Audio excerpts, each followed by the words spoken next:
விஜய் கிச்சனில் சமைச்சிட்ருக்காங்க. ஏற்கனவே மொபைலை காணுன்னு டென்ஷனில் இருக்கேன், இதில் வேறு சமையல் வேறு பண்ணணுமா அப்படின்னு சொல்லிட்டு வந்துட்டு என்ன பண்ணுறதுன்னு சொல்லி சமைச்சிட்ருக்காங்க.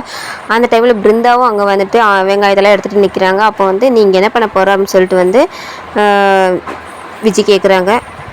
பார்த்தா தெரியலையா சமைக்க போகிறேன் அப்படின்னு சொல்லிட்டு வந்துட்டு நம்ம பிருந்தா சொல்கிறாங்க. உடனே அதை நான் சமைச்சிக்கிட்டு இருக்கேன்ல, ஒழுங்காக இங்கே பாரு, இது ஏன் சமையக்கட்டு, என்னோட உரிமையை நீ வந்து பறிச்சுக்கலான்னு பார்க்குறியா, ஒழுங்காக இங்கே இது போயிடு அப்படின்னு சொல்லி சொல்கிறாங்க. என்ன எனக்கு இங்கே உரிமை இல்லையா, கார்த்தி எனக்கு தான் வந்துட்டு உரிமையை தாலி கட்டியிருக்கிறாரு, அதனால் வந்துட்டு நான் வந்து என் புருஷனுக்கு சமைக்கிறேன், உனக்கு என்ன வேலையை பாரு அப்படின்னு சொல்லிட்டு சொல்கிறாங்க.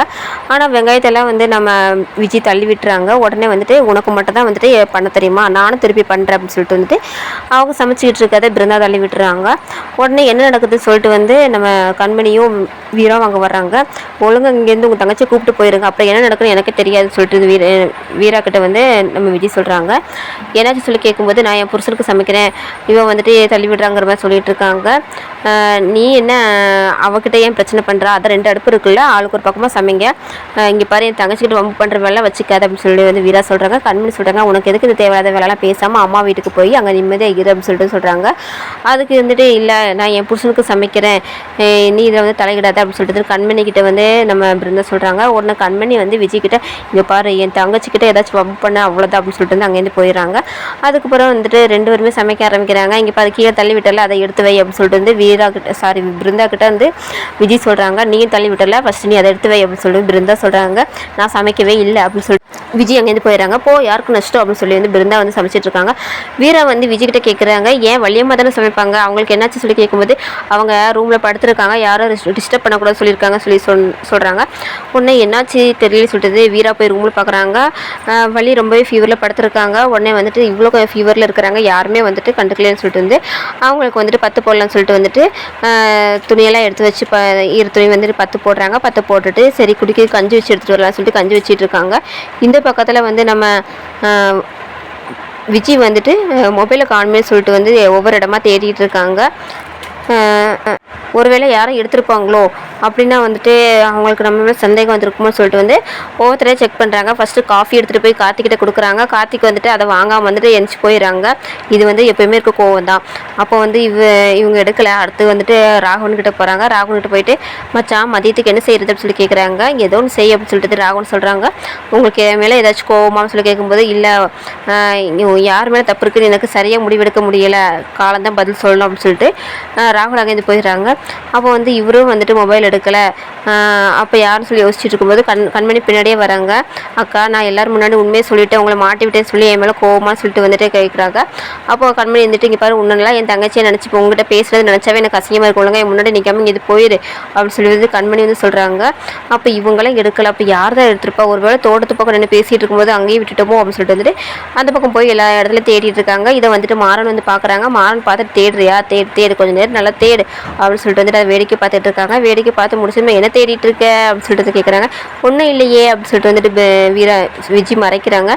ஒன்றும் இல்லையா, ரொம்ப நேரமாக ஏதோ வந்து ரொம்ப சீரியஸாக தேடிட்டு இருந்த மாதிரி இருந்துச்சு, அதான் கேட்டேன் அப்படின்னு சொல்லிட்டு மாறன் சொல்கிறாங்க. அதுவா மேலேருந்து என்னோட துணி ஒன்று பறந்து வந்து விழுந்துருச்சு, அதை தான் தேடிக்கிட்டு இருக்கேன்னு சொல்லிட்டு விஜய் சொல்கிறாங்க. ஓ துணி மேலேருந்து கீழே வந்து விழுந்துச்சிங்க, சரி எடுத்து ஒரு வேளை வந்து பக்கத்து தெருவில் கூட விழுந்துருக்கலாம், நல்லா தேடு அப்படின்னு சொல்லிட்டு சொல்கிறாங்க. அப்போ சொல்லிட்டு இருக்கும்போது ஒரு வேளை மாறன் எடுத்துப்பாருன்னு சொல்லிட்டு வந்துட்டு மாறனோட ஃபேண்ட் பாக்கெட்டை பார்க்குறாங்க. அங்கே வந்து ரிங் ஆகுது. உடனே வந்துட்டு மாறன் வந்து மொபைல் எடுக்கிறாங்க. மொபைல் எடுத்ததுமே என்னோடய மொபைல் தான் ஏன் அப்படின்னு சொல்லிட்டு வந்துட்டு கேட்குறாங்க. ஒன்றும் இல்லை அப்படின்னு சொல்லிட்டு வந்துட்டு இல்லை நீ பதட்டமாக இருக்கீ அப்படின்னு சொல்லி கேட்கும்போது ஒன்றும் இல்லை மச்சான் அப்படின்னு சொல்லிட்டு வந்துட்டு விஜய் வந்து சமாளிச்சுட்டு அங்கேருந்து போயிடுறாங்க. அதுக்கப்புறமா இந்த பக்கத்தில் வந்து கஞ்சியெல்லாம் செஞ்சு அதை எடுத்துகிட்டு வந்து கொடுக்க போகிறாங்க. அப்போ வந்துட்டு வள்ளி வந்து வீரான்னு சொல்லிட்டு இருக்கும்போது நான் வந்து உங்கள்கிட்ட வந்து கோவமாக பேசியிருக்கக்கூடாது, நீங்கள் தான் என்ன தான் கோவமாக பேசியிருந்தாலும் நான் வந்து பொறுத்து போயிருக்கணும், ஆனால் பொறுத்து போகிற சுச்சுவேஷனில் நான் இல்லை, என்னை மன்னிச்சிருங்க, இனிமேல் வந்து எனக்கு தெரியாமல் கூட உங்களை காயப்படுத்த மாட்டேன்னு சொல்லிட்டு வந்துட்டு கஞ்சி எடுத்துகிட்டு போகிறாங்க. கஞ்சி எடுத்துகிட்டு போகும்போது இப்போ நம்ம கொடுத்தா வாங்கிக்க மாட்டாங்க அப்படின்னு சொல்லிட்டு வந்து மாறன்கிட்ட வந்து இதை கொண்டு போய் கொடு அப்படிங்கிறாங்க. அப்போ நீயே கொடுக்க வேண்டியதான்னு சொல்லி கேட்கும்போது இல்லை நான் கொடுத்தா வந்து அவங்க குடிக்க மாட்டாங்க, நீ கொடு அப்படின்னு சொல்லிட்டு வந்துட்டு சொல்கிறாங்க. சரின்னு சொல்லிட்டு மாறனை எடுத்துகிட்டு போகிறாங்க. மாறனை எடுத்துகிட்டு போய் என்னத்தை உனக்கு காய்ச்சலாமே அப்படின்னு சொல்லிட்டு வந்துட்டு எழுப்புறாங்க. அவங்க வந்துட்டு எந்திரிக்க மாட்டேங்கிறாங்க. இது என்ன இவ்வளோ இப்படி தூங்கிட்டு இருக்கு அப்படின்னு சொல்லிட்டு வந்து பேசிட்டு இருக்கும்போது ஒரு ஃபோன் கால் வருது. ஃபோன் வந்து டவர்லாம் வெளியே போய் பேச போகிறாங்க. என்ன இவர் எதுக்கு சித்தி ரூம்லேருந்து வராங்க அப்படின்னு சொல்லிட்டு வந்துட்டு விஜி பார்த்துட்டு வள்ளியோட ரூமுக்கு போகிறாங்க. ரூமுக்கு போயிட்டு அங்கே வந்துட்டு பத்து போட்டிருக்கிறது எல்லாத்தையும் பார்க்குறாங்க. பார்த்துட்டு என்ன நான் இல்லைன்னு வந்து கொஞ்சம் அசந்ததும் வந்துட்டு சித்தி மனசை இடம் எடுக்க பார்க்குறீங்களா, நான் விட மாட்டேன் அப்படின்னு சொல்லிட்டு வந்துட்டு சித்தி சித்தி எந்திரிங்க சித்தி, இப்படியே வந்துட்டு சாப்பிடாம படுத்துக்கிருந்தா எப்படி, எந்திரிங்க அப்படின்னு சொல்கிறாங்க. வள்ளி எந்திரிக்கிறாங்க. பெட்ஷீட்லாம் பொத்தி போட்டிருக்காங்க. இதை பார்த்துட்டு நீயா பொத்தி விட்ட, இதில் யார் செஞ்சு சொல்லி கேட்கும்போது நான் தான் அந்த உங்களுக்கு உடம்பு சரியில்லைனா கூட பார்க்குறதுக்கு இந்த வீட்டில் ஒரு நாதி இல்லையே, நான் தானே பார்த்தாகணும்னு சொல்கிறாங்க. அதுக்கப்புறமா வந்துட்டு கஞ்சி எடுத்துகிட்டு வச்சு உங்களுக்காக வந்துட்டு நான் வந்து சின்ன வெங்காயம் பூண்டு மிளகு எல்லாம் போட்டு கஞ்சி செஞ்சு எடுத்துகிட்டு வந்திருக்கேன், சாப்பிடுங்க அப்படின்னு சொல்லி சாப்பாடு வந்துட்டு கொடுக்குறாங்க. நானே ஊட்டி விட சொல்லி ஊட்டி விடுறாங்க. அப்போ இதெல்லாம் நீ தான் செஞ்சியா அப்படின்னு சொல்லி கேட்கும்போது ஆமாம் நான் தான் செஞ்சேன் அப்படிங்கிறாங்க. இந்த கஞ்சி வச்சது கூட நீ தானே அப்படின்னு சொல்லி கேட்கும்போது ஆமாம் நான் தான் செஞ்சேன் அப்படின்னு சொல்லி சொல்கிறாங்க. இல்லை நீ என்கிட்ட எதுவும் மறைக்கலையே அப்படின்னு சொல்லி கேட்குறாங்க. நான் ஏன் சித்தி உங்ககிட்ட மறைக்க போகிறேன், நீ எங்களோட தாய் மாதிரி அப்படி இருக்கும்போது நான் வந்துட்டு உங்ககிட்ட மறைச்சி நான் என்ன பண்ண போகிறேன் அப்படின்னு சொல்லிட்டு வந்து சமாளிக்கிறாங்க. இல்லை நீங்கிட்ட எதுவும் மறைக்காமல் இருக்கிற வரைக்கும் அது உனக்கு நல்லது அப்படின்னு சொல்லிட்டு வந்துட்டு வள்ளி சொல்கிறாங்க. இவங்க எதுக்கு நம்ம மேலே சந்தேகப்படுறாங்க அப்படின்னு சொல்லிட்டு வந்துட்டு விஜய் வந்து யோசிச்சுட்டு இருக்காங்க. வள்ளியும் ஒரு வித சந்தேகத்தோடய இருக்கிறாங்க. இதோட இந்த எபிசோட் முடிச்சிருக்காங்க. இதுக்கப்புறம் எனக்கு தெரிஞ்சுக்கணும்னா மறக்காம நம்ம சேனலை சப்ஸ்கிரைப் பண்ணிக்கோங்க, கூட பெல் ஐக்கானை ப்ரெஸ் பண்ணிக்கோங்க. தேங்க்யூ.